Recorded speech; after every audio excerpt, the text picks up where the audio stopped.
ओम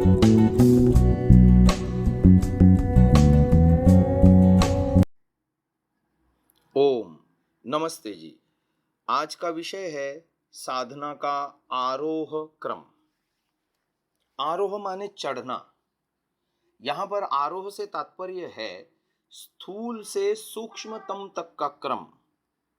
स्थूल है विषय, स्थूल है शरीर, स्थूल है शरीर में इंद्रियों के गोलक। उससे सूक्ष्म है सूक्ष्म रूपेण इंद्रियां, जो सूक्ष्म शरीर का हिस्सा है। उससे सूक्ष्म है मन, उससे सूक्ष्म है बुद्धि, उससे सूक्ष्म है अर्थ धरातल, उससे सूक्ष्म है प्रकृति, प्रकृति के मूल सत्व रज तम रूपी कण, उससे सूक्ष्म है आत्मा, और परमतम सूक्ष्म है परम आत्मा। तो ये स्थूलता से सूक्ष्मता तक के क्रम हो गए। अब इसको आरोह क्रम में समझ बनानी है अपनी साधना में। इसीलिए भू से लेकर के सत्यम तक का क्रम है, जिसमें 7 स्टेप्स हैं। पहला स्टेप है भू, दूसरा है भुवः, तीसरा है स्वः, चौथा है महः, पांचवा है जनः, छठा है तपः, और सातवां अंतिम है सत्यम। जो मैंने एक आपको क्रम बताया, स्थूल बाह्य विषयों से लेकर के परमतम सूक्ष्मतम, इसी बात को ऋषि दयानंद विवेक के रूप में लेते हैं, ज्ञान के रूप में लेते हैं कि पृथ्वी से लेके परमात्मा पर्यंत सत्य विज्ञान होना। अब आप देखिए, इसको साधना में हम प्राणायाम मंत्र में आरोह क्रम को जपते हैं और मार्जन मंत्र में अवरोह क्रम को जपते हैं। पर जब आरोह क्रम में जो बातें बोली गई हैं, भू भुव स्व म जन तप सत्यम, प्राणायाम मंत्र में, वही मार्जन मंत्र में अवरोह क्रम में बोली गई हैं। भू पुनातु शिरसि, भुव पुनातु नेत्रयो, स्व पुनातु कंठे, म पुनातु हृदय, जन पुनातु नाभ्याम, आदि आदि। यानी वो ऊपर से नीचे क्रम है और प्राणायाम मंत्र में नीचे से ऊपर क्रम है। तो इसको समझ लेना चाहिए। भू पायु नामक स्थान है। मल निष्कासन द्वार के पास में रीढ़ की हड्डी में एक बिंदु है। उपस्थ जल निष्कासन द्वार के सीध में रीढ़ की हड्डी में सुषुम्ना में एक बिंदु है, उसका नाम है भुवः। नाभि चक्र में सुषुम्ना यानी रीढ़ की हड्डी में एक बिंदु है, उसका नाम है स्वः। और हृदय चक्र में, हृदय माने जो रक्त पंपिंग करता है वो नहीं, कंठ से नीचे नाभि से ऊपर दोनों स्तनों के बीच में गड्ढा सा है, वो हृदय। सुषुम्ना में रीढ़ की हड्डी में एक बिंदु है, उसका नाम है महः। ऐसे ही कंठ में, कंठ के सीध में सुषुम्ना में रीढ़ की हड्डी में एक बिंदु है, उसका नाम है जनः। ऐसे ही भ्रू मध्य में, दोनों भौहों के बीच में जहां टीका लगाते हैं हम, वो स्थान, उसके सीध में रीढ़ की हड्डी में सुषुम्ना में एक बिंदु है, उसका नाम है तपः। और तालु, जहां पर सुषुम्ना जा करके मिलती है बृहद मस्तिष्क में, वहां पर एक बिंदु है, उसका नाम है सत्यम।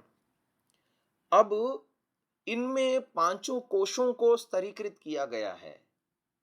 भू भुवः स्वः एक स्तरीकरण है जो हमें स्थूल, सूक्ष्म और कारण, यानी स्थूल और सूक्ष्म रूप में व्यक्त और कारण रूप में अव्यक्त का बोध कराता है। व्यक्त अव्यक्त का परिज्ञान में किसी अगले ऑडियो क्लिप में आपको समझाऊंगा। अभी इतना समझो, जो उत्पन्न होता है, नष्ट होता है, वो व्यक्त, और जो कभी उत्पन्न नहीं होता, कभी नष्ट नहीं होता, उसको अव्यक्त कहते हैं। तो स्व लेवल जो है वो अव्यक्त का है, जबकि भू और भुव लेवल व्यक्त का है। अब जब स्व में नाभि में आए तो नाभि से शुरू करके तालु तक जो 5 क्रम बनते हैं, वो स्थूलता से लेकर के सूक्ष्म तक के पंचकोशों के दृष्टि से स्तरीकरण है।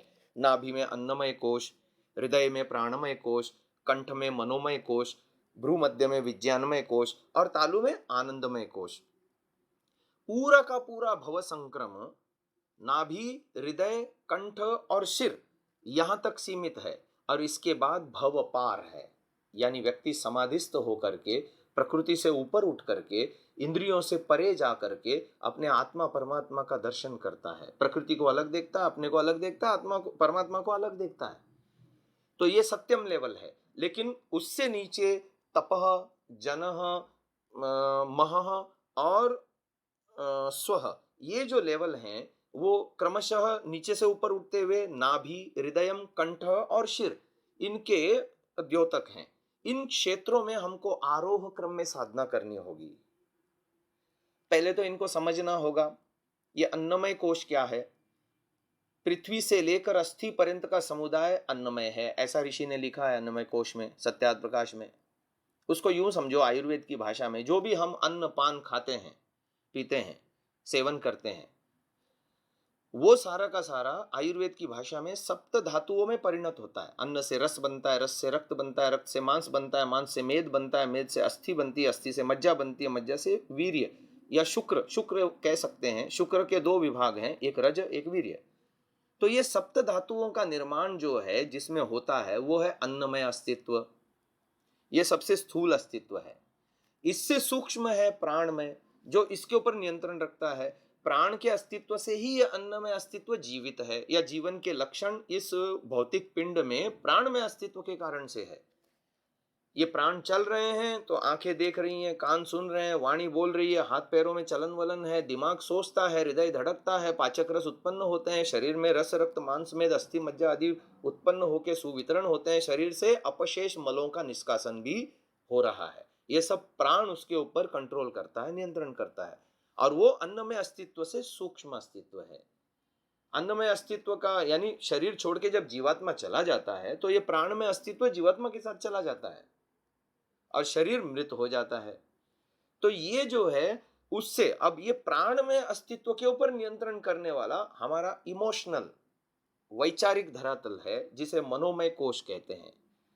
प्राणमय कोश को भी थोड़ा समझ लेना चाहिए। प्राण जो हम सांस अंदर लेते हैं वो केवल प्राण नहीं है, उसके सूक्ष्म 10 विभाग होते हैं कार्य की दृष्टि से, तब जाकर के कहीं शरीर में जीवन के लक्षण है।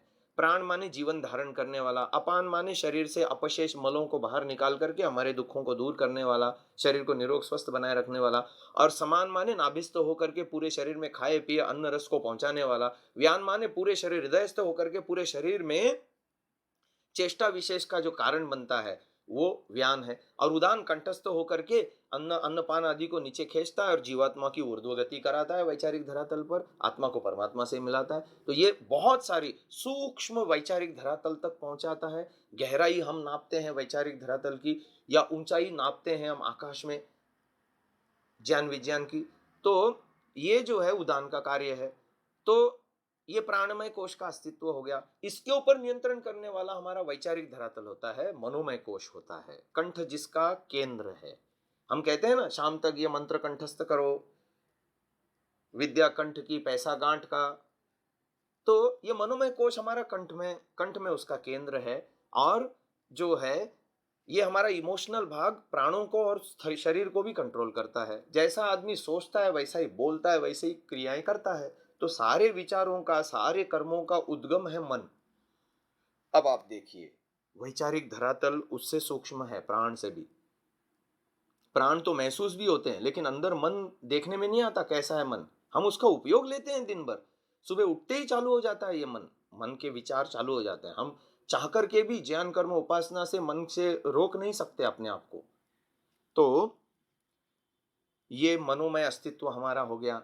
इससे भी सूक्ष्म है हमारा इंटेलेक्चुअल यानी बौद्धिक धरातल, ज्ञान विज्ञान का धरातल, अर्थ धरातल। और इन सबसे सूक्ष्म है हमारा आनंदमय अस्तित्व, जो कि कारणमय है, जो कि उपलब्धिमय है।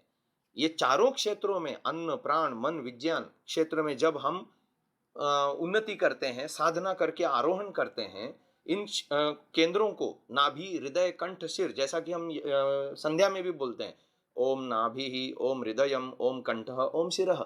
तो इनको जब हम शक्तिकृत करते हैं या इनका सदुपयोग करते हैं या इनको भीतर से पकड़ बनाते हैं और इनका मन बुद्धि इंद्रियों आदि का सदुपयोग करने लग जाते हैं, तो हमारा आनंदमय अस्तित्व यानी उपलब्धियां हमारे जीवन में सू ही सू होती हैं। तो ये आरोह क्रम की साधनाएं हुई। प्राणमय कोश तक मैंने समझा दिया। अब मनोमय कोश में 7 चीजें हैं। मन है, 5 कर्मेंद्रियां हैं और अहंकार है। अहंकार जीवात्मा को अपनी अनुभूति कराता है। और कर्मेंद्रियां वाक पाद पाणी पायु उपस्थ यानी वाणी हाथ पैर मल और जल निष्कासन द्वार, ये कर्मेंद्रियां हो गई। ऐसे ही विज्ञानमय कोश में बुद्धि है, चित्त है और 5 ज्ञानेंद्रियां हैं। ज्ञानेंद्रियां आप जानते हैं, सुनने, देखने, सूंघने, चखने और छूने की शक्तियां। इसी तरह से चित्त हमारा स्टोरिंग डिवाइस है, भीतर की अलमारी है एक तरह से, जिसमें हम हमारे कर्म और संस्कार स्टोर्ड रहते हैं। उसमें भंडारण रहता है कर्म और संस्कारों का। तो हम आरोह क्रम में भीतर की इन चीज़ों को जानते हैं, इनके ऊपर विजय प्राप्त करते हैं और इनका सदुपयोग करते हैं, तो हम साधना में ईश्वर तक ऊंचा चढ़ सकते हैं। आज के लिए इतना ही। ओम शम।